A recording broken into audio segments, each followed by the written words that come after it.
what do you look for in an optic? And would you caution someone whose approach to purchasing a red dot is, well, this one's $250, so I'm going to get this one versus the one that's $550? Being in the position I'm in right now, I had the benefit of using them all, right? I play with everybody's optics on all the guns, on all the things all the time, right? I'm always constantly switching gear. Aimpoint has been the staple, in my safes and on my guns for decades.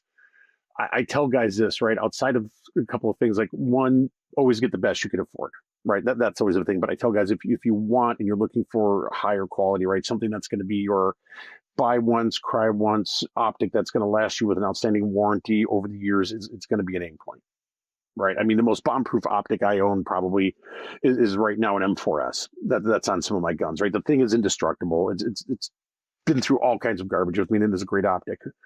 But I tell people this, because again, having that benefit of being just kind of independent of everything, I tell guys, one, buy what you can afford, right? I'm not going to tell you that you need a $700 optic on this gun when you can only afford a $200 optic on your $500 gun, whatever the case is. But I will tell people, if you're going to buy something, you want something that is Aimpoint quality, Aimpoint controlled, and the only thing to do that is Aimpoint. Yeah, and I mean, if you're getting a red dot just to go plinking with, then maybe that's not that critical. But if it's a defensive Correct. firearm, then yeah, or a duty firearm.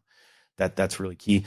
And, I think everybody has pretty much come around to red dots now, even the naysayers. There's still a few that I know that are very, very prominent shooters who are just like, I'm not going to a red dot. But my thing is like, dude, sure. why would you deprive yourself of something that's going to make it easier for you? That doesn't make sense. Why would you not work on easy mode at this stage in the game, right? Absolutely. I tell guys, I get a lot of questions, right? Because I run a lot of acro P2s and, the new dot, the COA on my guns, right? Yeah. And I like the new Aimpoint. It's absolutely a really good dot. I've got 2-3 of them on pistols right now. Isn't that, you're talking about the Koa? Yeah, the Koa is dude, I love that. Yeah, I have one on my Glock 48. It's just the mount, the way it mounts, everything about it. I mean, okay, am I a shill for Aimpoint? No. Do I work with Aimpoint? Yes, but there are other companies that also have legitimate things, and there are companies that don't have as good of an optic. And so I think that, the Koa is well, that's what I carry. So, and I purchased it, so it wasn't a freebie. So what does that say? Yeah. Oh, absolutely. Absolutely. It's an outstanding dot. If I had like one druther, right, about certain dots, is that I wish some of the manufacturers would clean up the diodes a little bit more or the glass to stop having squiggles and comets and cupids out of what they would consider dots. Yep. And I explained this to some buddies at Aimpoint a while back. I'm like, please, for the love, give me a 1 MOA dot. I hunt with a lot of these dots on my guns. Being here in Michigan and some of the other areas that I hunt, I may only get 100 yards. Yeah. And I shoot a lot of stuff on the move. I have a lot of deer, hogs on the move in other states. And I'm like, and I also have a time and place where I just like a more refined point dot at distances. Mm-hmm. But there's a lot of good variables out there right now. Now for pistol stuff, what's your preference on dot size? That's interesting. I'm generally hovering in that 2 to 3 MOA area. That's kind of a good generalization. On some little itty bitty guns that I have dots on, I used to gravitate towards like a 6 MOA dot, just because the littler guns were tracking a little bit differently for me at the time in early days of dots on pistols.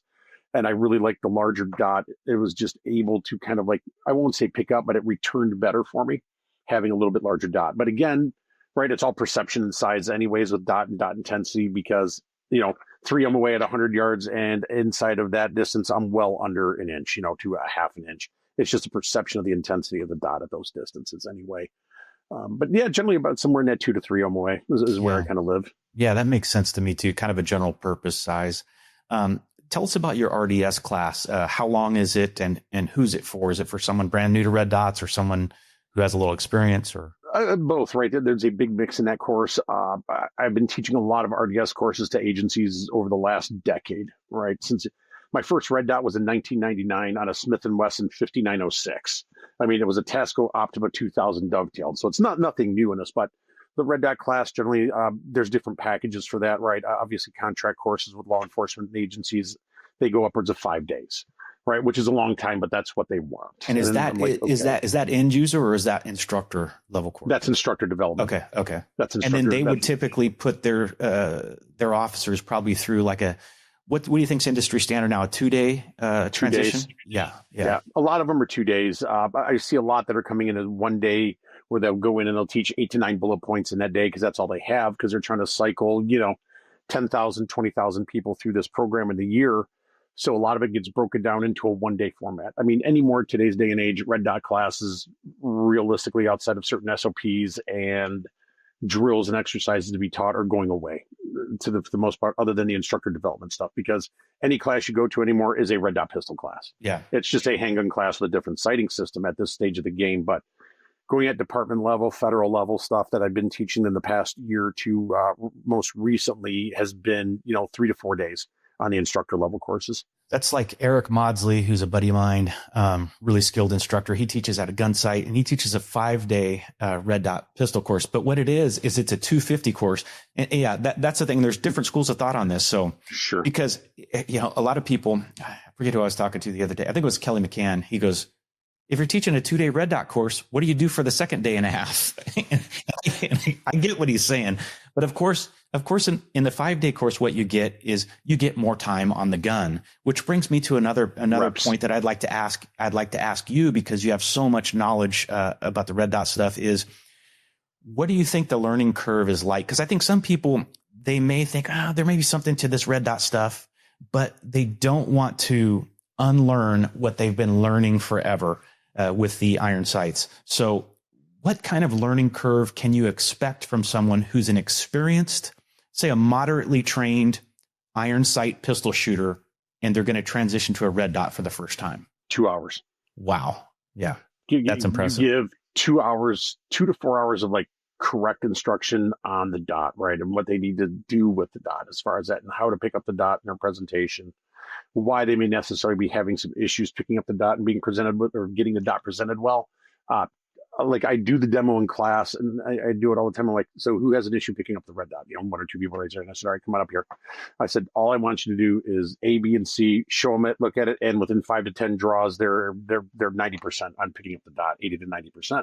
I'm like, cool, just do that the rest of the day. And then we'll keep tweaking as we go along. It's always been about the grip, the presentation, and how they're focused. I remember I handed a pistol with a red dot to one of our administrators, and we've had some great administrators. Seems like sometimes I bag on them, but I just bring up the little points I remember.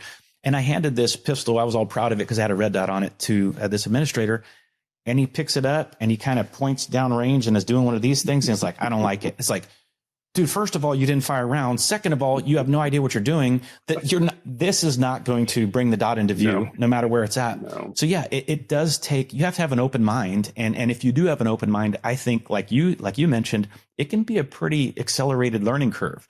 Now, I wouldn't get a red dot on a pistol and immediately start carrying that, right? Just like I wouldn't do that with anything. You have to go out and you have to make sure that it's going to be capable of what you think it is. And you have to make sure that you're going to be capable of using it effectively. If you don't know that, if you haven't confirmed that through training and hopefully some more realistic training than just plinking away at a, B-27 silhouette at 7 yards, sure. then you can go out there with some confidence because you know what you can do and what you can't do. Absolutely.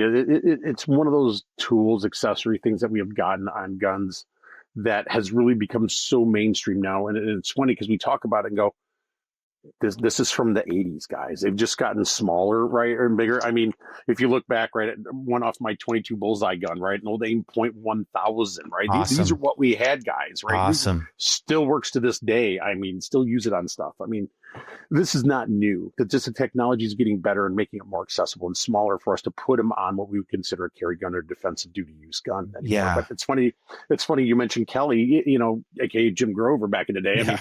I mean, it was 2000s, and there he was with a Glock 34. Yeah. With one of the old, not Seymours, but one of the either the Tascos or Burst or somebody, whoever it was at the time, milled into a Glock that I think Dave Bowie did for him. Yeah.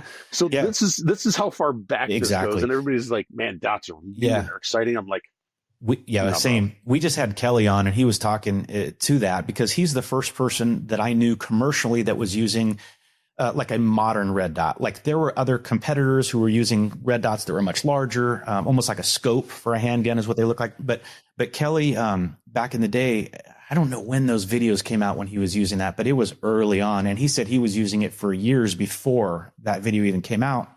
So yeah, they're no big deal. It's Dave Spalding says something interesting, like instead of looking for the dot, just drive the muzzle to the target. And the dot, as long as you're gripping properly, the dot will probably be there. If the dot's not there, it's just a minor adjustment of some kind. It's never this, Right. You're never swimming. You're never swimming around for this thing. Yeah. And even then, like we explain to guys, especially on the LE side as well, it's like, hey man, even if you don't find the dot, fill the window full of meat and shoot the gun if you're within proximity.